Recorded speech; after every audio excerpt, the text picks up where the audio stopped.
Chers apprentis, bonjour. On va se retrouver lundi donc pour parler d'un nouveau sujet qui s'appelle les critères de limite élastique.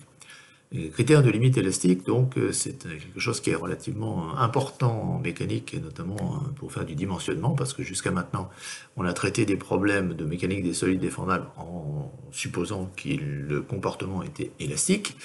Ça nous a permis de trouver des déformations, des contraintes en fonction des efforts qui sont appliqués. Mais maintenant, il faut savoir jusqu'où ce comportement reste élastique et à partir de quel moment on risque d'avoir le matériau qui se plie ou qui se casse. Donc les critères de limite élastique, c'est un chapitre capital. Donc critères de limite élastique, ça va être un chapitre, le chapitre 7, mais qui va être décomposé en deux parties. Donc deux parties, dont une qui va traiter des matériaux dits ductiles et l'autre des matériaux plutôt fragiles. Alors, bien, donc ici, là, vous reconnaissez une courbe de traction, vraisemblablement, avec les déformations et puis les contraintes. Alors, ici, en rouge, là, vous avez une courbe typique d'un matériau qui sera un matériau ductile. Alors, un matériau ductile, c'est un matériau pour lequel vous avez une phase élastique, et puis à un moment donné, quand vous dépassez la limite élastique R1, eh bien, vous avez une phase où les déformations sont permanentes. Et alors là, dans cette phase-là, eh bien, on parle d'élastoplasticité. Parce que si on monte l'effort et le niveau de contrainte jusqu'à ce niveau-là, par exemple, eh bien, si on relâche le niveau d'effort, eh bien, les contraintes vont descendre, mais elles ne vont pas descendre tout droit ici, elles vont descendre en suivant quelque chose qui est parallèle à la première montée. Et du coup, ben, les déformations totales qui avaient été atteintes, il y a une partie ici qui va être récupérée, et donc ça c'est l'élasticité, et puis ça qui va être permanent, et ça donc ça va être la plasticité. Alors un matériau qui est élastoplastique, eh bien c'est ce qu'on appelle un matériau ductile. Contrairement à d'autres types de matériaux qui auraient un comportement plus basique, c'est-à-dire c'est élastique, et puis d'un seul coup, sans prévenir, paf, paf, ça casse. Et là on parle d'un matériau qui serait plutôt un matériau fragile. Donc, comme je viens de l'expliquer, les critères de limite élastique, eh bien, ça permet, à partir de la valeur scalaire RE, de savoir si on est toujours ou pas dans le domaine élastique. Et comme les matériaux sont ductiles ou fragiles, eh bien, le critère à adopter, c'est pas le même suivant le type de matériau. Donc ici, vous avez en abscisse la densité du matériau. Donc vous avez les matériaux les plus lourds à droite, les métaux typiquement, et puis les plus légers à gauche, donc les bois, les polymères, les mousses.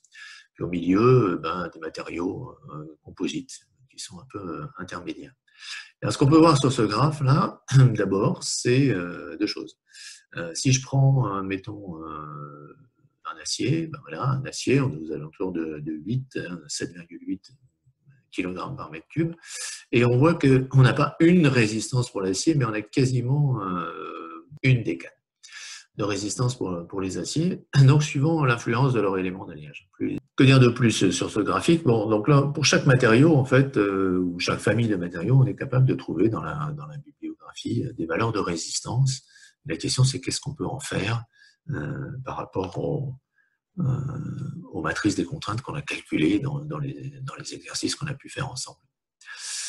Alors, quand on revient à une classification un petit peu plus traditionnelle des matériaux, ben, on a la famille des métaux et alliages. Et donc, les métaux et les alliages sont plutôt des matériaux ductiles. On a la famille des céramiques, et là, dans la famille des céramiques, on a plutôt affaire à des matériaux fragiles. Et puis, on a les polymères. Alors, dans les polymères, on a des thermoplastiques, des thermodurcissables, tout un tas de matériaux naturels. Et ça, eh ben, ça dépend un peu. Vous avez des matériaux qui peuvent être très fragiles, comme par exemple le tube de stylo dont on parlait tout à l'heure, ou bien des matériaux qui sont plus ductiles, comme certains polymères qu'on arrive à déformer, même si la déformation n'est pas très homogène dans un essai de traction. Voilà. Alors tout ça donc pour situer un petit peu le contexte. Donc on est sur un chapitre là où il va falloir jongler entre des observations un peu expérimentales sur les matériaux et des équations qui permettent d'écrire les critères. Donc, pour le chapitre, pour la partie A, eh bien, on va s'intéresser aux matériaux ductiles. Donc, ce sera à vous de construire ce chapitre-là. Et puis, plus tard, la semaine prochaine, on s'intéressera aux matériaux fragiles. Voilà pour le préambule. Donc, vous avez compris que vous avez à construire le cours sur les critères de limite élastique pour les matériaux ductiles. Les deux critères en question, c'est le critère de von Mises et le critère de Tresca. Sur ces deux critères-là, on trouve énormément de littérature sur Internet. Il y a des cours, il y a énormément de documentation. Donc, vous pouvez vous en inspirer pour construire quelque chose qui soit intelligible, compréhensible par moi, avec des exemples, des applications. Donc, le cours idéal auquel vous aimeriez assister. Donc de mon côté, j'ai ouvert un nouveau drive, j'ai mis déjà des documents dessus, donc 3 documents, vous serez par équipe. Alors je renonce à l'histoire de l'interrogation écrite, hein, je ne les ai pas trouvées extraordinaires, vos interrogations écrites, je suis désolé.